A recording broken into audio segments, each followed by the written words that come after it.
Ako si Aboy at ito ang aking 82 Mugs Project. Mug number 10, Marinduque. Tinuguri ang Heart of the Philippines. Unang-una dahil ang isla ng Marinduque ay hugis puso.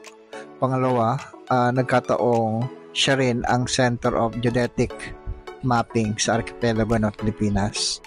Since currently non-operational ang airport ng Marinduque, para makapunta ka doon, kailangan mag-land transport papuntang Lucena Port at from Lucena, sakay ng barko papuntang Balanacan Port.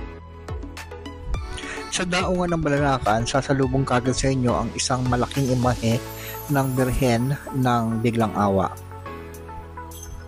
Bilang debosyon ng mga Marinduqueño sa mahal na Birhen. Sa port marami na naghihintay na sasakyan, may mga jeep, shuttle at tricycle na pwedeng maghatid kung saan kayo mag-stay sa Marinduque. Sa Boac ako nag-stay, capital siya ng Marinduque.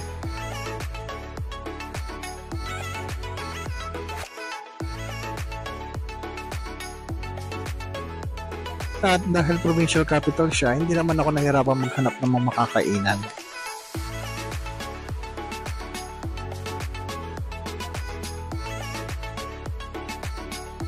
Dinadayo ang probinsya ng Marinduque tuwing mahal na araw dahil sa Moriones o Morionan. Maraming deboto na pupunta. Katunayan nga ang isang short video na pinost ko sa TikTok. Hanggang ngayon may nanonood, 146,000 views as of recording of this video.